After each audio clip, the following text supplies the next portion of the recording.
All right, YouTube, how you doing? Welcome back to the channel. It is Tuesday, July 23rd. We got a full MLB slate to dive into in today's video. Like we always do, when I go through each and every one of these games, I'll give you my lean on the side. I'll give you my lean on the total. We'll talk about any other plays, like player props that we like within the game as well. But as always, guys, all of my final plays, if you do want to fade me, those plays are going to be in the pinned comment. If you did just that last night, you would have made some money. Now, I'm sure a lot of people on here would go through these three losses. We go 1-3. These three losses and kind of give you like an if and reason as to why or how it could have cashed.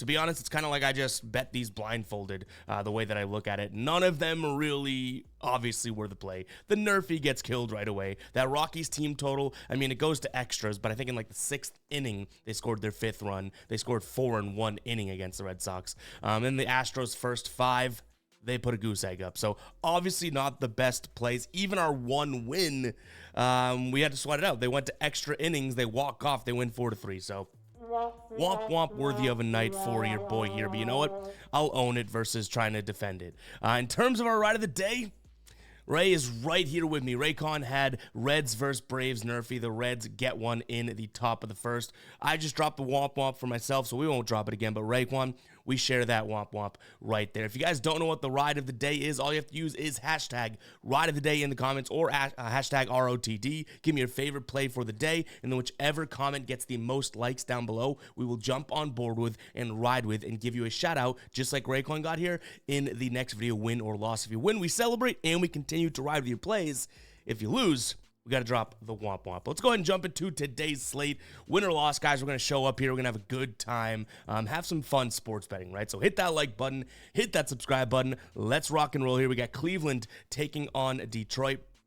Curry on the mound for Cleveland here, who, you know, we've only seen a couple times start this season, going up against Joey Wentz, who obviously there's a little bit of a gap there as well, I guess we could say. I think he has, 20-something games out of the bullpen here. Not sure if he's going to pitch, like, how much he's going to pitch, but regardless of that, neither one of these pitchers is anything that kind of blows my you-know-what off. Like, you kind of have two middle-of-the-road pitchers here, whether they're starting or in relief. You have Detroit yesterday, who really took it to him. That was a play that I wish I played. I didn't. You can't say that in sports betting, right? It's either you did or you didn't. I'm just going to lean towards Detroit in this spot. You have a really big plus money number next to them. And I think, what is it, plus 125, right? And it's like they're the hotter team. Their bats are arguably just as hot as Cleveland when they're at their best in a sense. So for that reason, I'm in on Detroit. In terms of the total, I think I'm going to lean slightly towards the over here, just because if I'm betting Detroit, and the reason being is that I want them to score some runs, or if I'm leaning towards Detroit, right, then I don't want them to have to score 4 and then Joey Wentz go out there and shut down the Guardians offense. That just seems like they're just chomping at the bit, right? This Guardians offense is a good offense, but in like 5 of their last 10 games, they've scored 1 run or 2 runs or less. Like, it's pretty bad. So give me Detroit in this spot. They have more momentum behind them, and the over as well. But 2 wild card pitchers on the mound after a 1-3 day. I don't think they're going to be diving headfirst into this one. Next up, we got Pittsburgh taking on St. Louis. You see those odds, you might be thinking, why is Pittsburgh so heavily favored? Well, that is the Paul Skeens effect, and it's also the Paul Skeens versus Lance Lynn effect here. So those are the 2 pitchers on the mound. Lance Lynn has not looked all that, I want to say he's not looked terrible, but he hasn't looked great, right? He just had a 10 earned run through like 2 innings pitched against Washington a while back, but we know Paul Skeens has been absolutely dominant.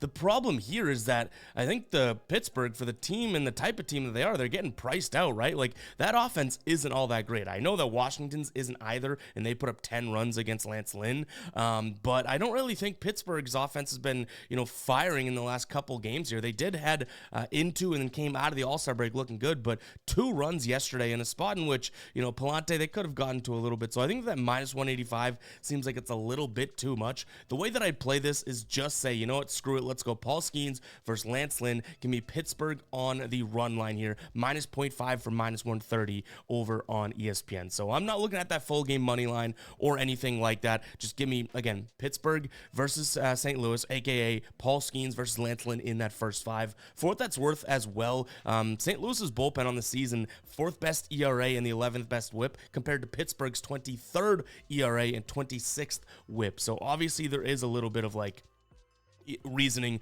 other outside of Paul Skeens as well. So give me Pittsburgh first 5 money line. Just get the job done early, win by 1 run. In terms of the total, this is sitting at 7.5. It seems pretty damn low for a game in which obviously it being weighed down by Paul Skeens. You can tell by me breaking this one down, I have no trust in Lance Lynn. I'll lean towards the over, but I don't think that makes its way into being a final play. Just forewarning you. I know you guys hate when I say I'm telling you something, but I don't love it. But that's what we do. We go through each and every game. Sue me. I love talking sports. If I had to, I would take the over. I don't have to. You know what I mean? And I should also mention before we move on, Paul Skeens is actually a promo over on Sleeper for new users today. His strikeout line has been knocked down to 0.5. If you sign up for Sleeper, my favorite DFS player prop app out there, today you're going to get 3 free squares for the remainder of the week. Paul Skeens, Justin Steele, and Logan Webb, 0.5 strikeouts. What's great is that on Wednesdays and Fridays and Sundays, Sleeper has been throwing even more promos your way. So if you're not over there signed up on Sleeper, make sure to do so. I have a link in the pinned comment. You're going to get your first deposit 100% matched, and you'll get all the free promo squares. If you don't know what the app is, it's essentially a player prop parlay app. All you have to do is put 2 or more player props in a slip. The more you win, the more you get paid out. They even have an option in which you don't, like say you put 5 guys into a slip, you can hit 3 or 4, miss on 2 or 1, and still get a payout. So go ahead and check out Sleeper, guys. If it's available in your state and you're not on it, stop sleeping. Sign up for Sleeper. Link in the pinned comment. Let's jump back into the rest of these games.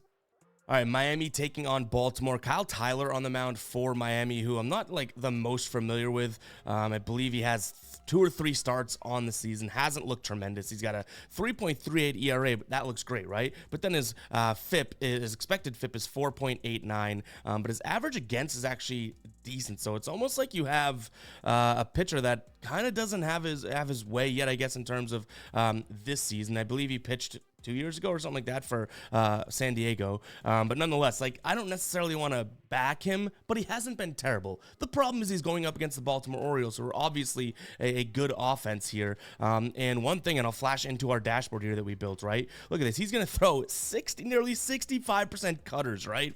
Wouldn't you know it, Baltimore second in the last 30 days and runs above average when it comes to hitting the cutter. So Baltimore already a good offense. Yes, they've had the struggles and whatnot, but hopefully they looked kind of back in that Texas series. They scored 2 runs in the last game, but 9 and 8 prior to. And they're gonna hit this kid's pitch well.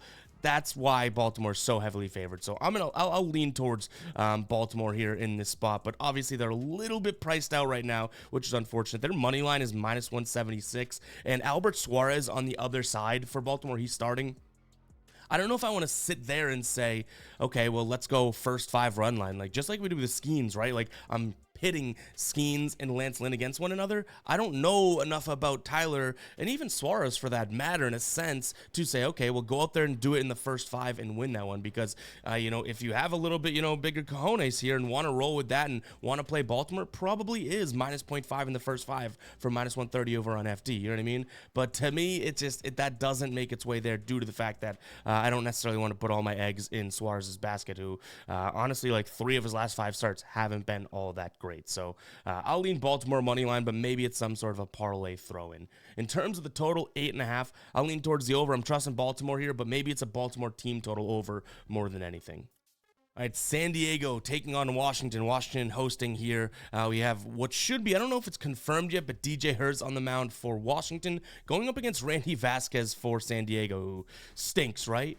But he has been pretty damn good in his last 4 starts here, dating back to the 4th recent start, right? Against Milwaukee, 5 innings pitched, 0 earned runs. Next, 4 innings pitched, 1 earned run. Next, 6 in the 3rd, 2 earned runs. 5 innings pitched in his most recent start, 2 earned run with 5 Ks, 14 pitches per inning. So has Randy Vasquez started to pitch better?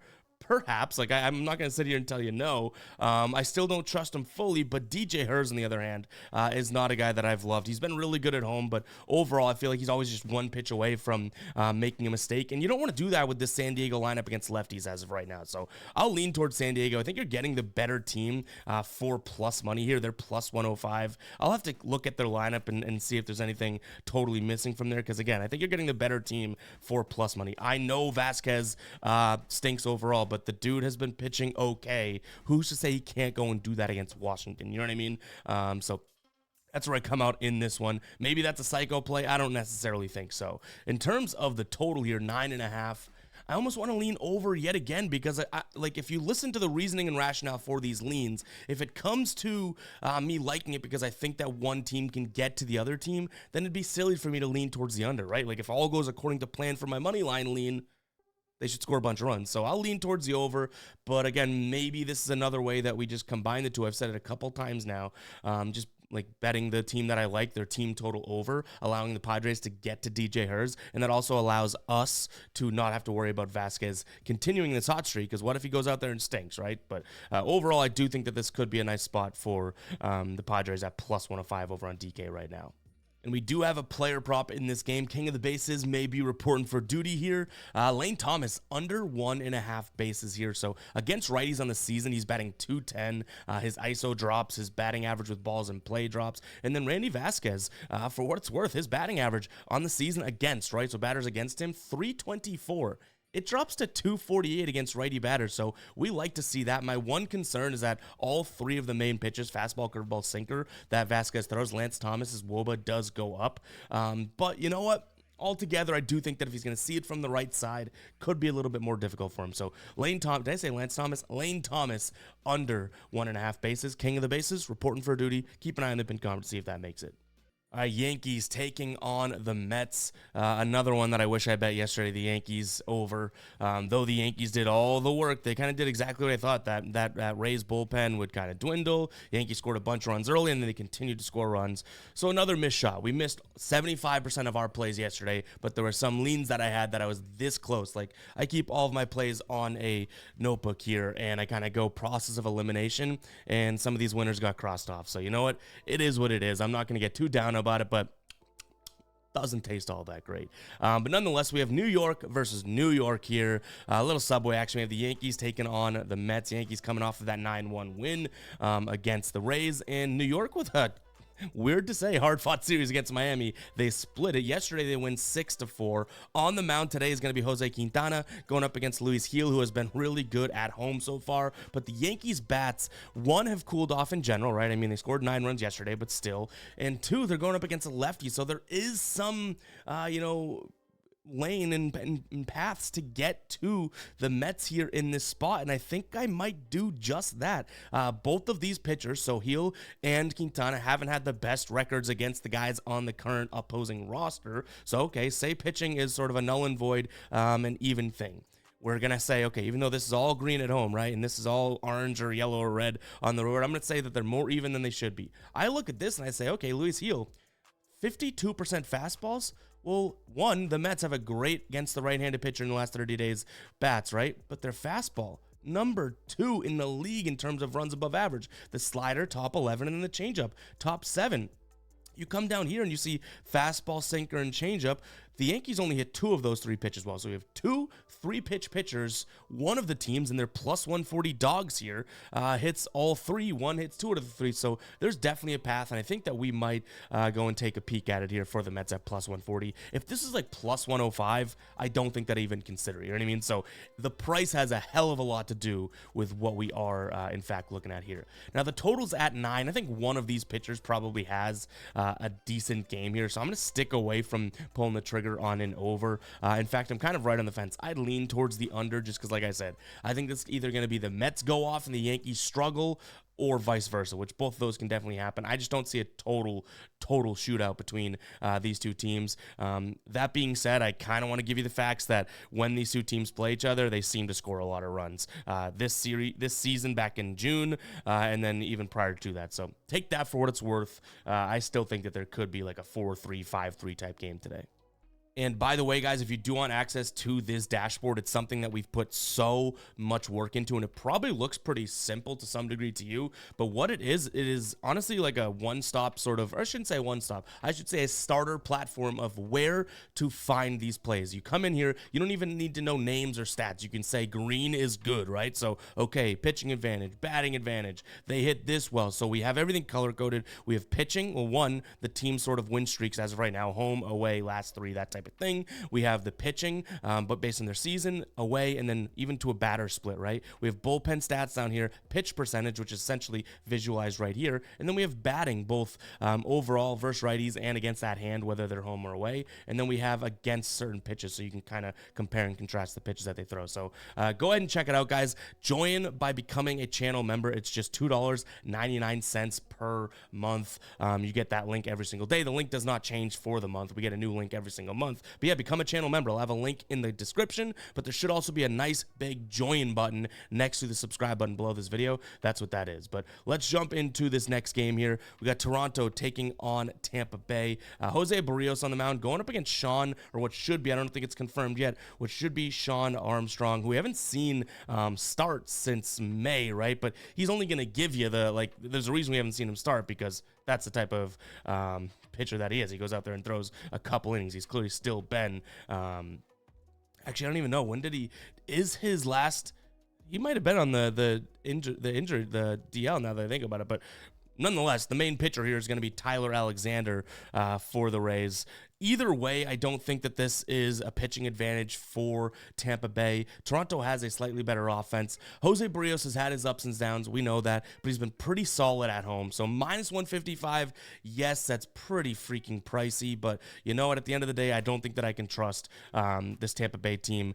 After how they played against the Yankees, and they looked pretty good too, right? Winning 2 of those games. It's like they're due for some regression. I honestly believe that. And I think Toronto's due for some sort of a streak. So minus 155 might be too pricey, but I'll trust what I think is the better pitcher, the better bats, and then even from a bullpen perspective, both these teams are meh, right? So I think that we have the better team for a price that makes sense today. It might be too expensive for you. Hell, it might be too expensive for me, but I think that price makes sense. In terms of a total, it's sitting at 8.5.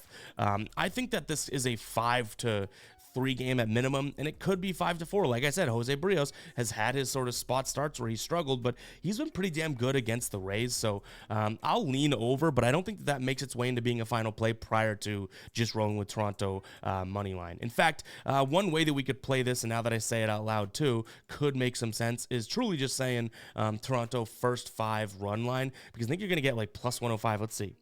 Plus 100 on FanDuel, plus 105 on DK. Like, there is definitely ways that you could consider betting Toronto here and getting a better price, but it's a little bit more of a gamble. So, again, I don't mind that minus 155, but it is kind of pricey. If you want to get this at a good number, Toronto first 5 run line for plus money.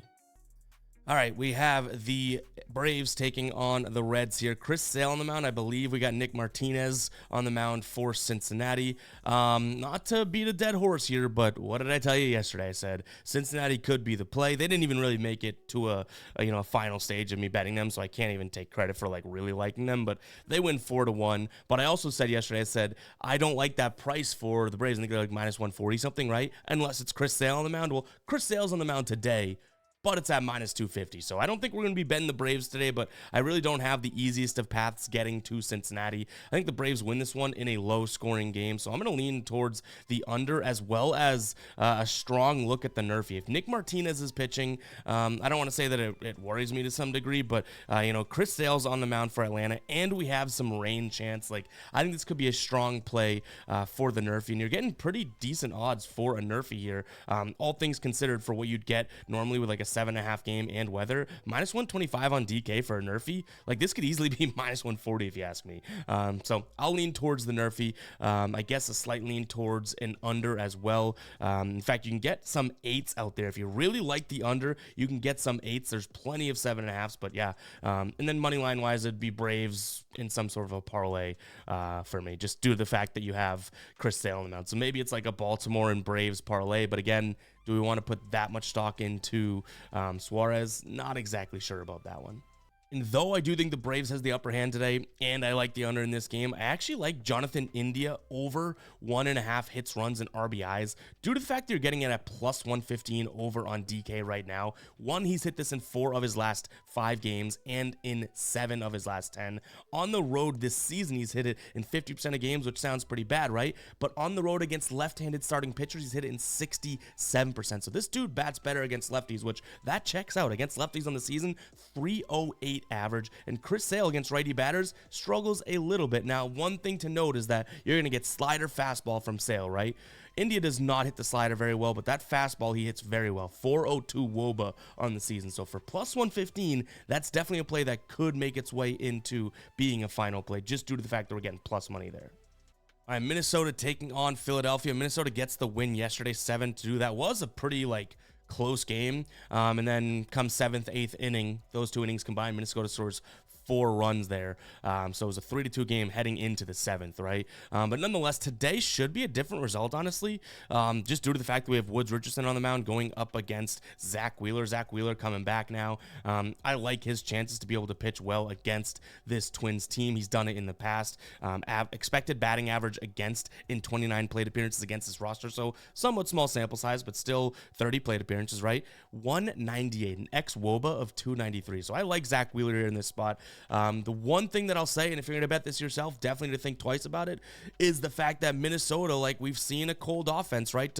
We had seen a cold offense 2 games in a row now, 7 runs scored. So is that saying something? It could be. Whereas Philadelphia's offense has kind of been a little shaky, but Zach Wheeler at, minus 140, I don't mind that. You could even go first 5 money line or first 5 run line. I don't hate that either. In terms of the total here, I'll lean towards the under because, listen to this. If Zach Wheeler shuts down what we've seen from Minnesota recently, right? Okay, then they shouldn't be scoring a boatload of runs.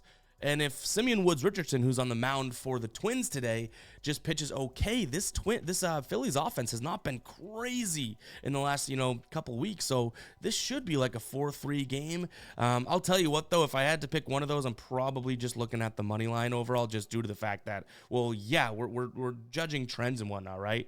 But both these offenses could probably hit this over by themselves when they get hot. All right, Texas taking on Chicago. This one was our only cash of the night last night. And honestly, it was almost a Chicago win. I mean, it went to extra innings. Texas scored in the 9th and they scored in the 10th. But we had their under 4.5 team total. They finished with 4. And now we have Garrett Crochet on the mound, and I don't really hate that. Now, Texas bats lefties way better than they do righties. Make no mistake. And Garrett Crochet is a lefty, so I totally get that. And he also hasn't been that great on the road compared to home. Totally get that as well. So if those are enough sort of deterring factors to keep you off of it, that makes sense. And it might even be, the more we look in this throughout the day, the reason why we don't pull it. But I like the same thing again. Team total under 4.5 for the Rangers here. They've done it in 8 straight games. And, even if they go out there and score 4 runs, it's that's still cashing it for us. And they can win 4-2, 4-3 for all I care. They're staying below that total. So I like that spot. I do think that, from a money line play, you have John Gray on the mound for Texas, who I don't really love him all that much.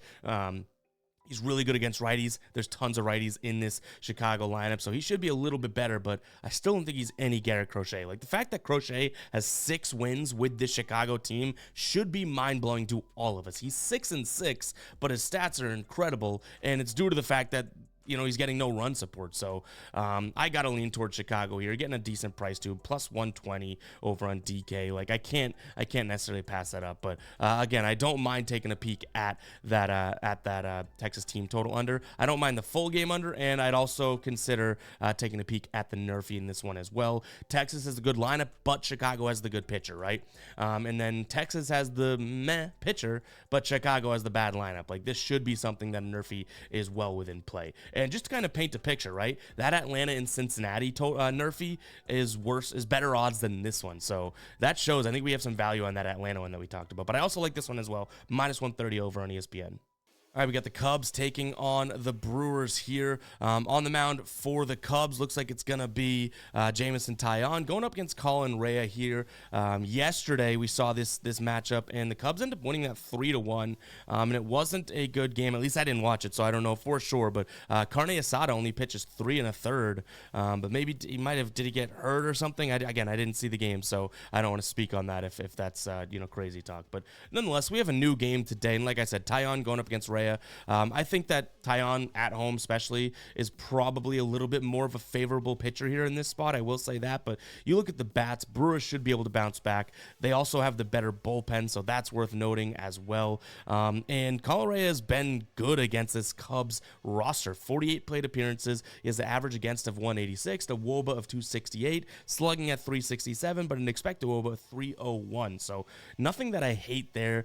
Being able to get what I would consider the better offense for minus 105 odds probably is going to be my move there. Now, from a total perspective, I think the Brewers probably can score 5 runs, and I don't think that I know I gave Reyes some credit in terms of how he's pitched against these current guys. I don't necessarily sit here and say he's going to go out there and absolutely deal, so I don't mind taking a peek at the over, but much like a few games we've talked about already, if I had to pick money line or over, it's probably going to be money line, honestly.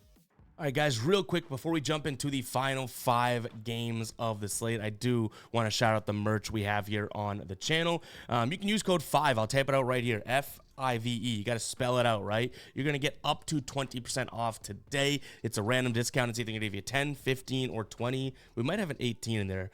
Either 10, 15, or 20, though, for sure, right? And you'll get it off anything on the site, no matter how big or small your order is. Here are our 4 newest tees right here. We have the Parlay Day Keeps the Doctor Away. Self-proclaimed Sharp, which I do think is kind of a funny shirt because you see Sharp and everyone's like, oh, Sharp. You look closer. It says self-proclaimed because aren't we all self-proclaimed Sharps? And then a t-shirt that has become, in the last month, one of our best sellers all time. It's a good day for a parlay, coming in black and white as well. But guys, head over to fademe.store. I'll put a link in the pinned comment if you guys want to pick up some awesome merch. We put tons and tons of time and tons of effort into these tees over there. These are not just crappy t-shirts that we source and slap a Fade Me logo on it. No, these are things that we get samples of and tests and everything like that. So head over there, use code 5. Again, it is FIVE, right?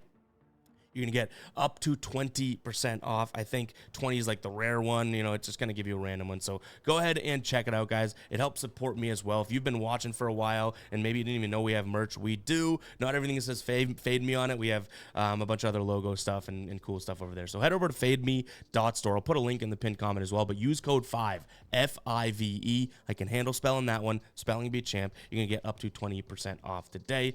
Let's jump into these games here. We're jumping right back in with Kansas City taking on Arizona here.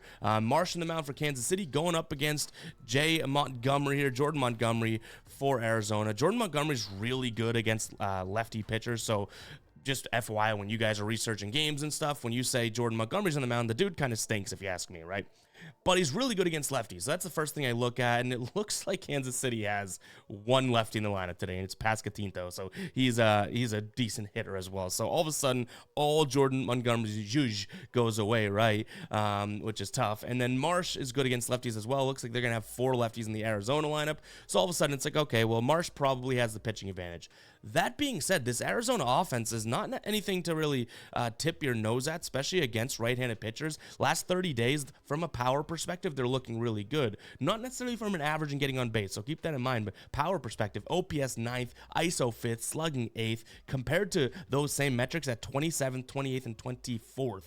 For Kansas City against lefties. So there is definitely a spot here in which we could see Arizona making sense. And I go through all that, and I was doing this research earlier this morning, and I was like, okay, wait a second, Arizona's favored. Like, I was thinking I was making an underdog sort of play for Arizona, right? And they're favored. I mean, it is essentially a pick 'em, minus 110, minus 115, that type of thing. But all of a sudden, all the value I thought I was getting just kind of went, boom, out the window. So the way that I actually looked at this is I said, hell, look at Kansas City plus 1.5 on the run line for minus 140 on FanDuel right now. Most other books have this at minus 165, minus 166, minus 170. If you can get that for minus 140 on FanDuel, it's clearly a mispriced line. That's the way to play it. Now, the total sitting at 10, that's obviously very high. I'll lean towards the under because though Montgomery isn't that great and Marsh should struggle to some degree here, a 5-4 game seeming like there's a lot of runs here, or even like a 7-3, one team goes off, right? That's a push. So it's like I don't see this cruising over into 11-run territory.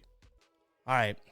Colorado taking on Boston. Tanner Houck just did not have his stuff together last night, so we lose that Red Sox, the Rockies under 4.5 team total. Today we have Cooper Criswell on the mound, going up against Ty Black. I still think that Criswell's the better pitcher, but like, is he? You know what I mean? We're in Colorado. That was weird last night. Honestly, bad taste in my mouth still. I'll lean Red Sox in this one, but that's just because I don't think they lose 2 in a row. But that was, Colorado. I said it in yesterday's video. I said they've been waiting in the different altitude and climate, right, for the Red Sox to get there, and it showed. They were all over the baseball yesterday, and the Red Sox kind of huffing. They just didn't look as great. You know what I mean? So, unfortunately, I don't have much confidence the Red Sox totally bounce back. But it's kind of crazy to have confidence in Ty Block and Colorado to win 2 in a row in a sense. So I lean Red Sox. I'm not telling you to bet it. I'm telling you that if I had a gun to my head, I don't. That's the way that I would go. In terms of a total, it's sitting at 11. We saw like 9-8 last night. I'm going to lean towards the under. I don't think these offenses, or at least Colorado's offense, kicks it into gear like they did last night. So hopefully we, see Colorado, as a Red Sox fan, I say hopefully, kind of struggle a little bit here. And maybe the under hits as well as maybe a Colorado team total. But listen to my defeated voice. Like that play slapped me in the face last night. I don't know if I want to run it back. Speaking of getting slapped in the face, so I guess all my picks did that because I stunk last night. But we have Oakland taking on Houston. Houston we had for plus money, so keep that in mind. And these are all half-unit losses. We've yet to put a full unit on a game or a play since the All-Star break as we kind of ease back in. But Houston, 0 runs. It was 0, right? In the first 5. 0 runs in the first. They scored 0 runs in the full game, so yes, it was 0. I think I think that we had the better offense, arguably a comparable pitcher. So that's tough. Today, I might run just Houston money line, run it right into the ground. We have Jake Bloss on the mound going up against Osvaldo Bido, who both of these guys only have 1 start. Bloss may have 2 starts in the season. He's looked okay, right? But to me, if you're going to have 2 pitchers that are kind of like, meh, I'm going to go with what I really consider the better offense here. And I do think Houston, after scoring 0 runs, should be able to go out there and do their thing. Now, Bido struggles mightily against left-handed batters, right? Well, I can name a couple lefties in this lineup that are scary for Houston. They have more righties than lefties, granted, but Yordan Alvarez could have himself a night. So I'm looking at him as well, whether it's his hits, runs, and RBIs, or his total bases, that type of thing, or throwing him into some sort of maybe like a hit parlay, because obviously his numbers are going to be kind of juiced. So Yordan Alvarez, right, hits, runs, and RBIs right now for over is -140. I don't mind that, right? But I think that this is a good spot for him to go up against a guy that struggles against lefties. The only thing that would make this better is if Bido was a lefty, because Alvarez crushes lefties, but this guy stinks against lefties. Alvarez is a lefty batter, so that's a player prop that I'd like there as well. In terms of a total, Houston team total probably going to be the move, but if I had to rank those, I'd definitely go Astros money line, then I'd probably go even Alvarez player prop, then I'd go total, because Astros, say Alvarez, Yordan Alvarez, it's a home run, Astros win it 2-1 nothing, something like that. We cash all of those. We don't have to worry about the team total. Maybe that's the game script. I don't know, they leaked it.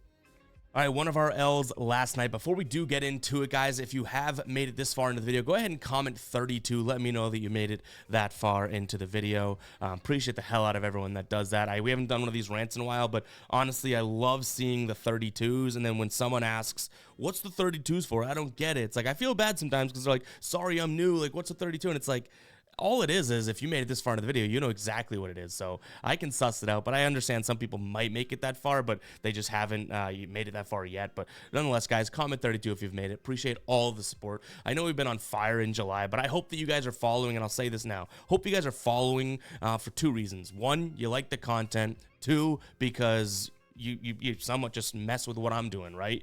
Don't follow me just because of the picks. If the picks are hitting, great, but I don't want you guys to go bye-bye the minute the picks are bad. Like, we're making videos here. We want to do a lot more than just get picks right. Obviously, we want to get picks right, but seriously, appreciate all the real ones that kind of, pardon my French, but fuck with me because of me versus 1 win, 0 loss type of thing. So nonetheless, no more ranting. Let's get into it. We got Seattle taking on the Angels here. Again, we got screwed with this one, and by screwed, I mean we lost this one. We had the Nerfy yesterday. It's another play that I don't hate again, so I'm like, oh, God, am I going right back into this? But I really do like the Nerfy in this spot. Logan Gilbert up against Jose Soriano in terms of pitching. Logan Gilbert, obviously a freaking stud, right? So it's like, let's have this bad Mariners offense try to score. I mean, Soriano isn't good. I'm not saying that, but he's been okay on the road. And this Mariners offense altogether isn't that great. So I like the Nerfy. I don't mind the full game under either, but I could see a 4-3 win for Seattle, which tips my hand at my money line play as well. Seattle on the money line, but minus 175 is a little bit too much. The way that I'd probably play this, like I've kind of been telling you guys, is looking at maybe a play for Seattle first 5 run line, meaning they have to be winning after the first 5 innings. You can get them for minus 115 over on ESPN. So maybe that's a better way to play that. Dodgers taking on San Francisco here for our last game of the day. We got Knack on the mound for the Dodgers going up against, I believe it's Jordan Hicks for San Francisco. Yesterday, the Dodgers win 3-2. Blake Snell didn't look bad. You know what I mean? That was the whole play. I don't mind the fact that we liked Blake Snell yesterday now. That being said, do I like Jordan Hicks? I don't think so. Logan Knack, I'm not a huge fan of, but this Dodgers offense should be able to put up more than 3, even though, you know, they're dealing with injuries and that type of thing. When they have Ohtani, Smith, Freeman, Hernandez in the lineup, like, I still trust them to be able to score a decent amount of runs. So I'm going to look at the Dodgers here. Maybe we're looking at team total over just because minus 142 is kind of pricey, but not sure what we'll get for team total either. So Dodgers money line or team total over. In terms of the total, I guess you could say team total over would be the total, but I don't mind a full game over either. Not like I'm landing on Logan L. Knack. I forget his first name now. Not like I'm looking for Knack to have a knack for this thing and shut down this Giants offense. No, I could see like him allowing 3 runs or maybe, you know, 2, and the bullpen allows a couple. So I'll lean full game over as well. But I like the Dodgers in this spot. That actually has a chance of being a final play if I can, you know, back Knack. Wow. What a rhyme. But guys, it's going to wrap it up for today's show. Hope you guys did enjoy. If you did, you know what to do. Hit that like button. Hit it. Smash that like button. Hit that subscribe button as well. Appreciate everyone that tunes in. And I'll catch you guys in the next one, all right? Peace out.